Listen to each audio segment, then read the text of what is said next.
Hello friends, welcome back our channel. അപ്പോൾ ഇന്ന് ഉണ്ടാക്കാൻ പോകുന്നത് ബനാന ചിപ്സ് ആണ്. അപ്പോൾ അതിന് വേണ്ടത് നമ്മൾ മൂത്തിട്ടുള്ള നേന്ത്രക്കായാണ് എടുക്കേണ്ടത്. മൂക്കാത്ത നേന്ത്രക്കായ ആകുമ്പോൾ ആ ഒരു ടേസ്റ്റ് നമുക്ക് ക്രിസ്പി ആയി കിട്ടൂല. അപ്പോൾ നമ്മളതിന് എടുക്കുമ്പോൾ ജസ്റ്റ് കറകളൊക്കെ വരും. അപ്പോൾ അതില്ലാതാക്കാൻ നമുക്ക് കയ്യിൽ വെളിച്ചെണ്ണ തേച്ചിട്ട് നമുക്കത് അതിൻ്റെ തൊലിയൊക്കെ പൊളിച്ചാൽ കയ്യിൽ കറയാവൂല. അപ്പോൾ നമുക്കിതുപോലെ ഇതിൻ്റെ തോട് പൊളിച്ച് കളയാം. വളരെ ഈസിയാണ്.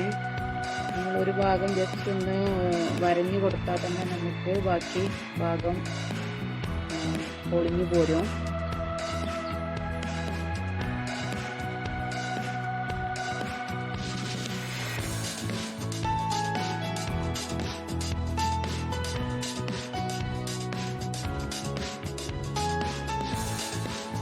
ഇനി കുറച്ച് വെള്ളം എടുക്കുക.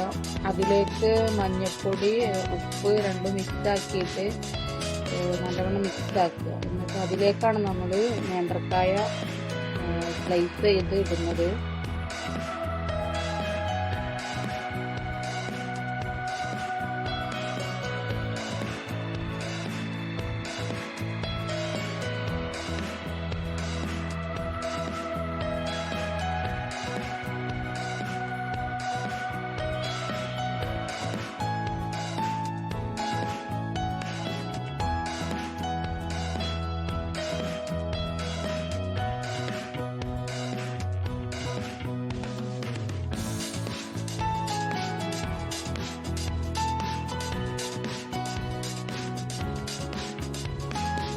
സ്ലൈസ് ചെയ്യുമ്പോൾ ശ്രദ്ധിക്കേണ്ട ഒരു കാര്യം, നമ്മൾ നേന്ത്രക്കായൻ്റെ ലാസ്റ്റ് പാർട്ട് നമ്മൾ സ്ലൈസ് ചെയ്യുമ്പോൾ കൈക്ക് മുറിവ് പറ്റാനുള്ള സാധ്യത ഉണ്ട്. അപ്പോൾ നല്ലോണം ശ്രദ്ധിക്കണം.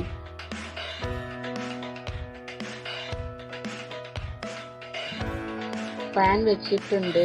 ഇനി നമുക്ക് കോക്കനട്ട് ഓയിൽ യൂസ് ചെയ്യാം. നമുക്കിത് ഉണ്ടാക്കുമ്പോൾ ചിപ്സിന് ഏറ്റവും ടേസ്റ്റും വരുന്നത് നമ്മൾ സാധാ കോക്കനട്ട് ഓയിൽ ഉപയോഗിക്കുമ്പോഴാണ്. മറ്റ് വെജിറ്റബിൾസ് ഓയിലോ ഇത്ര ടേസ്റ്റ് കിട്ടൂല, അതിൻ്റെ ഒരു രുചി കിട്ടൂല.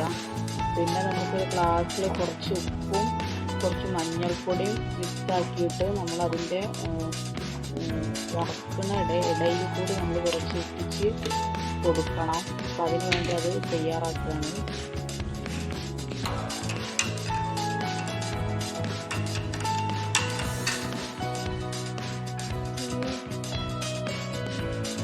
കായ ഇട്ടിട്ടുണ്ട്.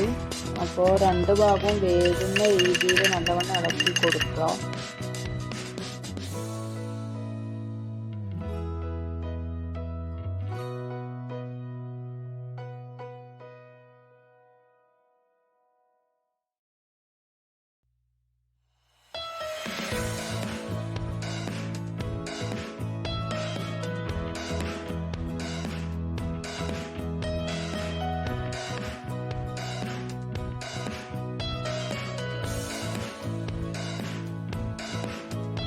ഇനി നമ്മൾ നേരത്തെ ഉണ്ടാക്കി വെച്ച വാട്ടർ ഇതിന് മുകളിൽ ഉറ്റിച്ച് കൊടുക്കണം. ഉപ്പും മഞ്ഞൾപ്പൊടിയും ഇട്ട വെള്ളം നമ്മൾ മുകളിൽ ഉറ്റിച്ച് കൊടുക്കണം.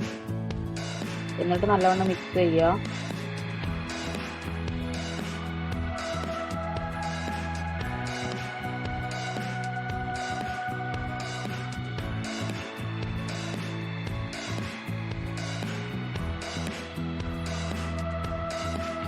ബനാന ചിപ്സ് റെഡി ആയിട്ടുണ്ട്.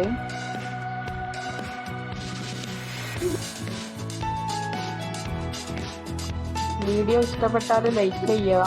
പിന്നെ സബ്സ്ക്രൈബ് ചെയ്യാത്തവരുണ്ടെങ്കിൽ സബ്സ്ക്രൈബ് ചെയ്യുക, സപ്പോർട്ട് ചെയ്യുക. ഇനി പുതിയൊരു വീഡിയോ ആയിട്ട് വീണ്ടും വരാം. Thanks for watching.